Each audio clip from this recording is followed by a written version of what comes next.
क्या आप कभी कल्पना कर सकते हैं कि एक तपता हुआ सूखा रेगिस्तान, जहां इंसानों का जीवित रहना भी नामुमकिन सा लगता है, वहां धीरे धीरे एक घना और हरा भरा जंगल आकार ले रहा है? यह कोई विज्ञान कथा या किसी फिल्म की कहानी नहीं है, बल्कि इंसानी इतिहास का सबसे बड़ा और अनोखा पर्यावरण प्रयोग है। हम बात कर रहे हैं चाइना की, जो अपने सबसे बड़े रेगिस्तान को एक विशाल कृत्रिम जंगल में बदल रहा है।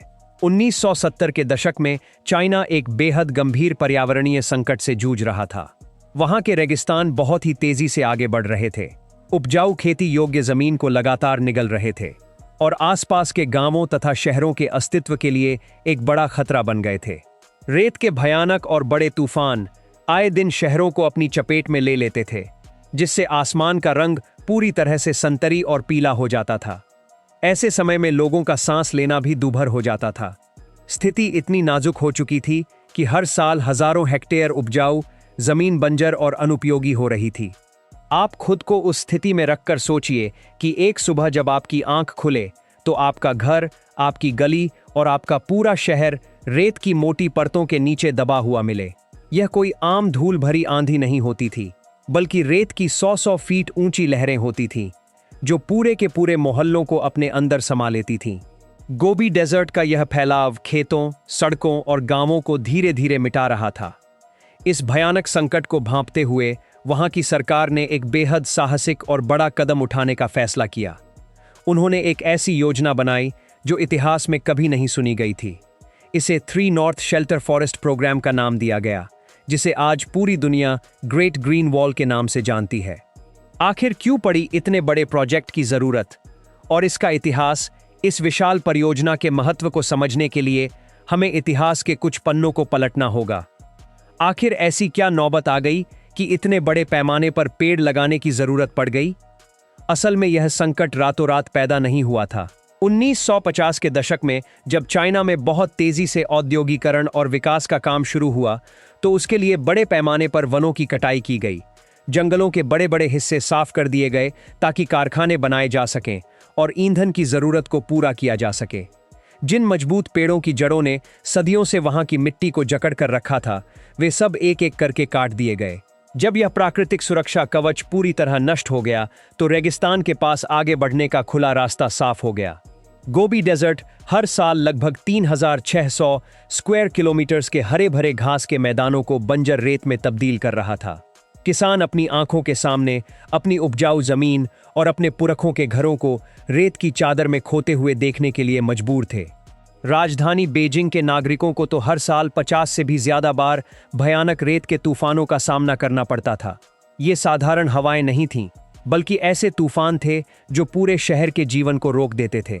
स्कूल कॉलेज बंद हो जाते थे, सड़क यातायात पूरी तरह ठप हो जाता था, हवाई जहाजों की उड़ानें रोक दी जाती थीं और लोगों को अपने घरों के अंदर कैद होना पड़ता था। आंकड़े बताते हैं कि इन तूफानों के कारण फेफड़ों और सांस की बीमारियों में 300% तक की भारी बढ़ोतरी दर्ज की गई थी। खेतों में फसलों की पैदावार भी 40% तक घट गई थी और हर साल लगभग $54 बिलियन का भारी आर्थिक नुकसान झेलना पड़ रहा था। इस तबाही को रोकने के लिए साल 1978 में एक बड़ा संकल्प लिया गया। ग्रेट ग्रीन वॉल का अकल्पनीय पैमाना और योजना साल 1978 में जब इस योजना की शुरुआत हुई, तो इसका मुख्य लक्ष्य एक ऐसी विशाल हरी दीवार खड़ी करना था जो 4500 किलोमीटर लंबी हो। यह दूरी इतनी बड़ी है कि अगर आप इसकी तुलना करें तो यह पूरी यूएस मैक्सिको बॉर्डर की लंबाई से भी अधिक है। और यह सिर्फ एक सीधी रेखा में पेड़ लगाने जैसा नहीं है। कई जगहों पर इस जंगल की चौड़ाई 8 किलोमीटर से भी ज्यादा रखी गई है, ताकि रेगिस्तानी हवाओं को पूरी तरह से रोका जा सके। इस पूरी परियोजना का कुल नियोजित क्षेत्रफल करीब 4.69 मिलियन स्क्वायर किलोमीटर्स है, जो पूरे वेस्टर्न यूरोप के कुल क्षेत्रफल से भी बड़ा बैठता है। इस विशाल कार्य को पूरा करने के लिए सरकार ने $56.2 बिलियन का एक बड़ा बजट आवंटित किया। इसकी समय सीमा भी कोई छोटी मोटी नहीं है, बल्कि इसे 72 वर्षों के लंबे समय में पूरा करने का लक्ष्य रखा गया है, जो कि 1978 से शुरू होकर साल 2050 तक चलेगा। लेकिन अच्छी बात यह है कि साल 2024 तक इस योजना का लगभग 3000 किलोमीटर का हिस्सा सफलतापूर्वक पूरा किया जा चुका है। नई तकनीकों और मशीनों के उपयोग से अब यह अनुमान लगाया जा रहा है कि यह कार्य तय समय सीमा से काफी पहले ही पूरा कर लिया जाएगा। अब तक इस बंजर भूमि पर 100 बिलियन से भी ज्यादा नए पेड़ लगाए जा चुके हैं, जो कि कैलिफोर्निया जैसे बड़े राज्य के पूरे क्षेत्रफल से भी अधिक बड़े हिस्से को हरा भरा बना चुके हैं। बंजर रेगिस्तान में पेड़ उगाने की वैज्ञानिक तकनीकें। अब आपके मन में यह सवाल उठना स्वाभाविक है कि आखिर एक सूखे और गर्म रेगिस्तान में, जहां पानी का नामो निशान नहीं होता, वहां पेड़ों को कैसे उगाया गया और उन्हें कैसे जिंदा रखा गया। इसका जवाब छिपा है आधुनिक विज्ञान और बेहतरीन योजनाओं में। वैज्ञानिकों ने इस पूरे उत्तरी इलाके को 3 मुख्य हिस्सों में बांट दिया, क्योंकि हर हिस्से की अपनी अलग भौगोलिक चुनौतियां थीं।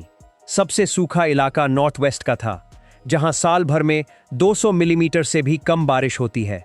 इतनी कम बारिश में किसी भी पौधे का जीवित रहना नामुमकिन माना जाता है।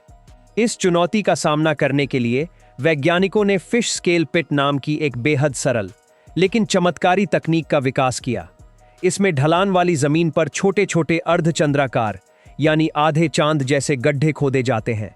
जब भी थोड़ी बहुत बारिश होती है तो इन गड्ढों में पानी जमा हो जाता है और मिट्टी लंबे समय तक नमी को सोख कर रखती है। इस साधारण आविष्कार ने पेड़ों के जीवित रहने की दर को केवल 20% से बढ़ाकर सीधे 80% तक पहुंचा दिया। इसके साथ ही वैज्ञानिकों ने अपनी लेबोरेटरीज में रात दिन काम करके पेड़ों की ऐसी 85 नई किस्में तैयार कीं जो सूखे को सहन कर सकें।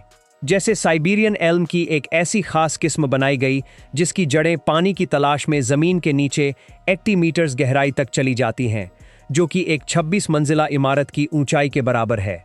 यह 100 मिलीमीटर्स बारिश में भी आसानी से फल फूल सकता है। इस विशाल हरित अभियान के सकारात्मक परिणाम, इस कठोर परिश्रम और वैज्ञानिक सूझबूझ के परिणाम आज हमारे सामने हैं, और वे वाकई बेहद सकारात्मक हैं। बीते 4 दशकों में उत्तरी इलाके का फॉरेस्ट कवर, जो पहले केवल 5% हुआ करता था, वह अब बढ़कर 13.5% हो चुका है। सैटेलाइट से मिलने वाले आंकड़े बताते हैं कि साल 2000 से 2017 के बीच पूरी पृथ्वी पर जितनी भी नई हरियाली विकसित हुई है, उसका करीब 25% हिस्सा अकेले इसी देश के प्रयासों से आया है। धूल के तूफानों की जो समस्या कभी लोगों के लिए सिरदर्द बनी हुई थी, उसकी आवृत्ति में अब तक 81% की बड़ी कमी आई है। बीजिंग की सड़कों पर अब लोगों को बार बार धूल की मार नहीं झेलनी पड़ती और आसमान अधिकतर साफ दिखाई देता है। इस बदलाव ने केवल प्रकृति को ही नहीं सुधारा, बल्कि स्थानीय लोगों की जिंदगी को भी पूरी तरह बदल कर रख दिया है। जो इलाके कभी बंजर और उजाड़ हुआ करते थे, वहां अब बड़े बड़े बागान हैं, जहां सेब, अंगूर, अखरोट और अन्य फलों की खेती हो रही है। इस हरित क्रांति ने लाखों नए रोजगार पैदा किए हैं। लकड़ी उद्योग और फल उत्पादन से लोगों की आमदनी बढ़ी है। इसके अलावा कई हरे भरे क्षेत्र अब खूबसूरत पर्यटन स्थलों में तब्दील हो चुके हैं, जहां लोग घूमने आते हैं। पर्यावरणविदों की चिंताएं और गंभीर चुनौतियां। हालांकि इतने बड़े स्तर पर किए जाने वाले काम हमेशा पूरी तरह से सफल या दोषमुक्त नहीं होते। वैज्ञानिकों और पर्यावरण विशेषज्ञों ने इस परियोजना को लेकर कुछ बहुत ही गंभीर चिंताएं भी जाहिर की हैं। सबसे बड़ी समस्या पानी की खपत को लेकर है। रेगिस्तानी इलाकों में पानी पहले से ही बहुत सीमित मात्रा में उपलब्ध होता है। जब आप वहां पर करोड़ों की संख्या में नए पेड़ लगा देते हैं, तो वे अपनी बढ़ोतरी के लिए जमीन के अंदर मौजूद पानी को बहुत तेजी से सोखने लगते हैं। इसके कारण कई जगहों पर ग्राउंड वाटर लेवल चिंताजनक रूप से नीचे चला गया है, जिससे वहां के प्राकृतिक जल स्रोत सूखने लगे हैं। दूसरी बड़ी चुनौती मोनोकल्चर की है। इसका मतलब यह है कि बहुत बड़े क्षेत्रों में सिर्फ एक ही प्रजाति के पेड़ लगाए गए हैं। हालांकि ऐसा करना शुरुआत में आसान और सस्ता होता है, लेकिन एक ही तरह के पेड़ होने के कारण पूरा जंगल बहुत कमजोर हो जाता है। यदि कोई खास बीमारी या कीड़ा उस प्रजाति पर हमला कर दे, तो देखते ही देखते पूरा का पूरा जंगल नष्ट हो सकता है। इसके अलावा कुछ बेहद सूखे इलाकों में रेगिस्तान के फैलने की रफ्तार अभी भी पेड़ लगाने की रफ्तार से ज्यादा तेज बनी हुई है। स्थानीय अधिकारियों के अनुसार कुछ जगहों पर उन्हें एक ही हिस्से में बार बार नए पौधे लगाने पड़ते हैं, क्योंकि रेत की आंधियां उनके पिछले सारे प्रयासों को दबा देती हैं।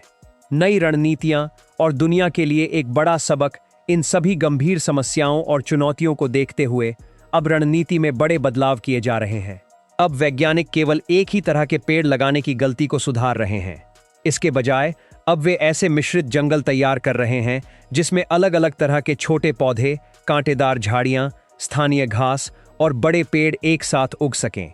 यह मिश्रित ढांचा न केवल पानी की कम खपत करता है, बल्कि किसी भी बीमारी के खिलाफ ज्यादा मजबूत और टिकाऊ होता है। इसके साथ ही सिंचाई के लिए ऐसी आधुनिक प्रणालियों का विकास किया गया है जो पारंपरिक तरीकों की तुलना में 70% तक पानी की बचत करती हैं। साल 2025 तक सरकार का लक्ष्य 2 मिलियन हेक्टेयर और अधिक बंजर भूमि को इस हरित पट्टी के अंतर्गत लाने का है। इस बड़े बदलाव की कहानी आज पूरी दुनिया को एक नई राह दिखा रही है। यह परियोजना हमें सिखाती है कि इंसान अपनी पुरानी गलतियों को सुधारने के लिए अगर दृढ़ संकल्प कर ले तो वह बिगड़ते हुए पर्यावरण को भी एक सीमा तक ठीक कर सकता है। आज अफ्रीका से लेकर सेंट्रल एशिया तक के कई देश इस तकनीक का गहराई से अध्ययन कर रहे हैं। लगभग 87 देशों के 1000 से अधिक वैज्ञानिक और पर्यावरणविद इस अनोखे काम को समझने के लिए प्रशिक्षण ले चुके हैं। अफ्रीका महाद्वीप में भी इसी तर्ज पर अफ्रीकाज ग्रेट ग्रीन वॉल योजना पर काम चल रहा है, ताकि सहारा डेजर्ट के फैलाव को रोका जा सके। यह प्रयास यह साबित करता है कि प्रकृति के साथ तालमेल बिठाकर चलने में ही मानवता की भलाई है।